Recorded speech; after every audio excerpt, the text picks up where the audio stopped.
Building electrical and substation design কোর্সের বিস্তারিত syllabus এবং সেই সাথে আমরা কি কি ম্যাটেরিয়াল আপনাদের সাথে শেয়ার করে নেব সেই সম্পর্কে। এই জায়গায় আমরা এক্স্যাক্টলি কিভাবে আপনাদেরকে হেল্প করতে পারি বা কি টাইপের কোর্স আমরা অফার করতে যাচ্ছি সেই সম্পর্কে একটু ডিটেলসে বলা আছে। এখানে যেটা আমরা করেছি যে এক্স্যাক্টলি আমাদের কোর্সে যে জিনিসগুলো থাকবে তার একটা মানে ইন্ট্রোডাক্টরি টাইপের একটা সিলেবাস আমরা করেছি।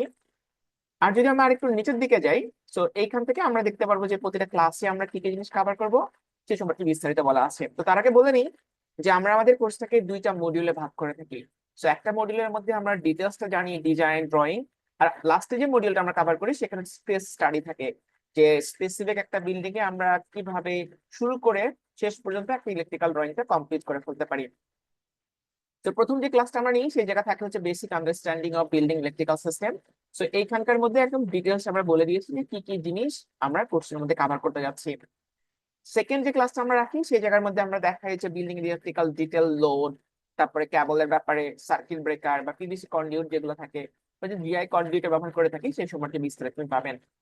3 নম্বর ক্লাসের দিনে আমরা বেসিক্যালি অটোক্যাড এর ফরম্যাট নিয়ে আমরা ডিল করে থাকি। নর্মালি অটোক্যাড সফটওয়্যারটা বাংলাদেশের জন্য কিভাবে কাস্টমাইজ করতে হয় বা ঠিক কি কি সিম্বল ইউজ করে আমরা ড্রয়িং গুলা করলে আমাদের লোকাল যে কন্ট্রাক্টর গুলো থাকে ওদের পক্ষে বোঝানো সুবিধাজনক হয়, বা কিভাবে আপনার ড্রয়িংটাকে অনেক সুন্দর করে প্রেজেন্ট করতে পারবেন সেটা আমরা এই ক্লাসের মধ্যে দেখে থাকি।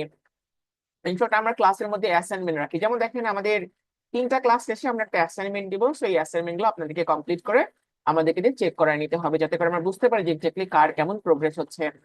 4 নম্বর এবং 5 নম্বর ক্লাসে আমরা রেসিডেন্সিয়াল বিল্ডিং এর কমপ্লিট ডিটেলটা আমরা কভার করে থাকি।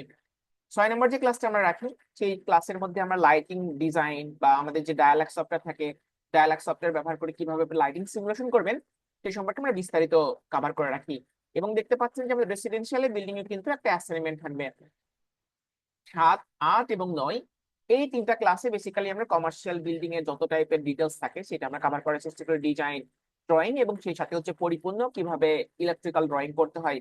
বা সেই সাথে আপনারা যারা অটোক্যাডে কাজ করেন জানবেন যে অটোক্যাডে যখন অনেকগুলো ফাইল হয়ে যায় এই ফাইলগুলো ম্যানেজ করা কিন্তু খুব ভেরি টাফ একটা জব। বাট আমরা কোর্সে আমরা দেখাবো কিভাবে এসএসএ বা শিট সেট ম্যানেজার ইউজ করে আপনি সিম্পলি আপনার যত পেজে ড্রয়িং হোক, যাই 10 পেজ হোক, 100 পেজ হোক আর 200 পেজ হোক, আপনি সিম্পলি একটা ক্লিক করে পিডিএফ করতে পারবেন, বা কিভাবে এটা প্রিন্ট করতে হয় বা কিভাবে ড্রয়িংটা প্রিন্ট করলে দেখতে সুন্দর হয় সেটা আমরা ক্লাসের মধ্যে রাখবো। সো আমাদের কিন্তু অ্যাসাইনমেন্টও থাকবে। 10 নম্বর ক্লাস আমরা কভার করে থাকি extra low voltage. Extra low voltage বা ইএলবি বলতে আমরা কি কি বুঝি, যেমন টেলিকম সিস্টেম থাকতে পারে, ইন্টারকম থাকতে পারে, ফায়ার ডিটেকশন থাকতে পারে, তারপর সিসিটিভি থাকবে। সো এগুলো ডিজাইন, ড্রয়িং বা স্কিমেটিক ডায়াগ্রাম কিভাবে করতে হয় বা কিভাবে ড্রয়িং প্রেজেন্টেশন করতে হয় সেটা আমরা 10 নম্বর ক্লাসে কভার করে থাকি। 11 নম্বর ক্লাসটা খুবই ইম্পর্টেন্ট যারা আমরা প্যানেল শিডিউল এবং ফ্রিল্যান্সিং নিয়ে ডিল করতে চাই। সো এই জায়গার মধ্যে আমরা কভার করার চেষ্টা করি যে কিভাবে আমাদের দেশে প্যানেল শিডিউল করতে হয় বা আরএসসি মোতাবেক কিভাবে প্যানেল শিডিউল করতে হয়, বা আপনি যখন বাইরের কোনো ফার্মে কাজ করবেন বা আমাদের দেশে যেগুলো বাইরের ফার্ম কাজ করে ওদের সাথে কাজ করবেন, সো ওদের ওখানে ইন্টারন্যাশনাল স্ট্যান্ডার্ড মেনটেন করে কিভাবে অটোক্যাডে ড্রয়িং করতে হয় বা প্যানেল শিডিউল করতে হয় সেটা কভার করার চেষ্টা করব। সেই সাথে আমরা আরেকটা জিনিস কভার করে থাকি যে ফ্রিল্যান্সিং মার্কেট প্লেসে আমরা যখন কাজগুলো করতে চাই তো সেই ক্ষেত্রে ইউএসএ বা ইউকে মোটে কিভাবে আপনি প্যানেল শিডিউল করবেন বা ওদের মধ্যে করে লোড ব্যালেন্স করবেন সেটা আমরা 11 নম্বর ক্লাসে দেখিয়ে থাকি।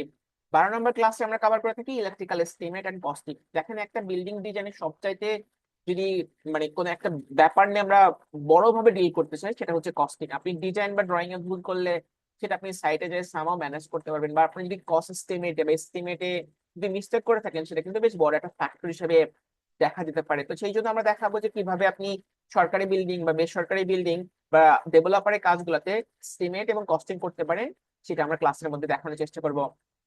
কিন্তু আর একটা ব্যাপার হচ্ছে যে আমাদের একটা এক্সেল ফাইল থাকে, সেটা হচ্ছে অটোক্যাডের সাথে কমপ্লিটলি লিঙ্ক, যাতে করে আপনি অটোক্যাডে কাজ করলে এটা অটোমেটিক্যালি আপনার এস্টিমেটটা হয়ে যায়।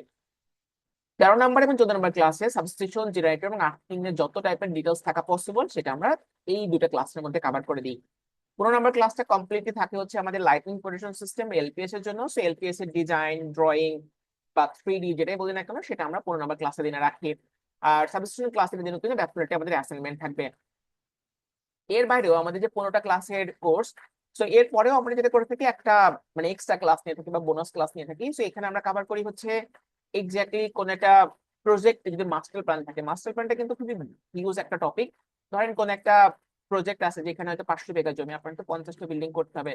তো এই বিল্ডিং গুলোর ইনিশিয়াল লোড, এই বিল্ডিং গুলোতে কিভাবে আপনি পাওয়ার ডিস্ট্রিবিউট করবেন বা কিভাবে সাবস্টেশনের লোকেশন চয়েস করবেন বা আপনার যে ইলেকট্রিক পোল গুলো থাকে সব পোল গুলোর প্লেসমেন্ট কেমন হবে, স্ট্রিট লাইট প্লেসমেন্ট কিভাবে করবেন, সেটা আমরা এই ক্লাসের মধ্যে রাখি। এবং সেই সাথে কেস স্টাডি থাকে, যেটা আমরা দেখাবো যে কোন একটা বিল্ডিং এর স্পেসিফিক যত বড় বিল্ডিং হোক না কেন আমি কিভাবে এটাকে সেট করে ইলেকট্রিক্যাল ড্রয়িং এর মধ্যে করে তৈরি করে ফেলতে পারবেন।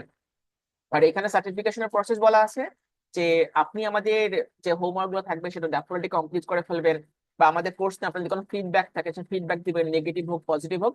সেই জিনিসগুলো যদি আপনি ঠিকমতো কমপ্লিট করে ফেলতে পারেন সেক্ষেত্রে আমরা আপনি যে কোর্স আমাদের এখানে কমপ্লিট করেছেন সেই মর্মে একটা সার্টিফিকেট আপনাদেরকে আমরা শো করে দিব। আর এই জায়গার মধ্যে আমরা দেখতে পাচ্ছি যে এক্স্যাক্টলি কি কি ম্যাটেরিয়াল গুলা আমরা আপনাদেরকে দিতে যাচ্ছি। যদি এক বাক্যে বলি যে ধরেন বাংলাদেশে যত টাইপের কোড লাগে সেটা আমরা আপনাদেরকে শেয়ার করে দিব পিডিএফ ভার্সন। তারপরে ডিজাইন রিপোর্ট লেখার জন্য যে টাইপের ফরম্যাট লাগে সেটা আমরা দিব। এবং এই টোটাল প্রায় 20টা এক্সেল ফাইল আমরা আপনাদেরকে দিতে যাচ্ছি, যাতে করে মানে যেটা আমাদের বিশ্বাস যে কখনোই বিল্ডিং ডিজাইন করতে যায় হয়তো ক্যালকুলেশন রিলেটেড কোনো প্রবলেম ফেস করবেন না। এবং এই কোর্স কমপ্লিট করতে যত টাইপের অটোক্যাড ড্রয়িং লাগে সেটা সবার সাথে আমরা শেয়ার করে নিব। আর যেটা বোনাস হিসেবে থাকবে সেটা হচ্ছে, যদি মনে করেন ইন্টারন্যাশনাল কোনো ফার্মে আপনি কখনো চাকরি করেন বা আপনি ইন্টারন্যাশনাল কনসালটেন্ট হন, সেই ক্ষেত্রে ওই কাজগুলা করার জন্য যে চেঞ্জ গুলা করতে হয় আমাদের লোকাল ফরম্যাটের সাথে, সেটা আপনি কিভাবে অ্যাডজাস্ট করতে পারেন সেটা আমরা আপনাদের সেটা শেয়ার করে নিব। তো এই হচ্ছে মোটামুটি আমাদের সিলেবাস নিয়ে একটা ভিডিও। আর যদি মনে করেন এই সিলেবাসের পিডিএফ ডাউনলোড করতে চান সেক্ষেত্রে আমাদের লিঙ্কডইন একটা পোস্ট আছে, সো এইখান থেকে আপনি ডাউনলোড করে নিতে পারবেন। আমি কমেন্ট সেকশনে এইটা হচ্ছে লিঙ্ক দিয়ে দিব। ঠিক আছে, তো আজকের মতো এই পর্যন্তই, সবার সাথে আবার দেখা হবে।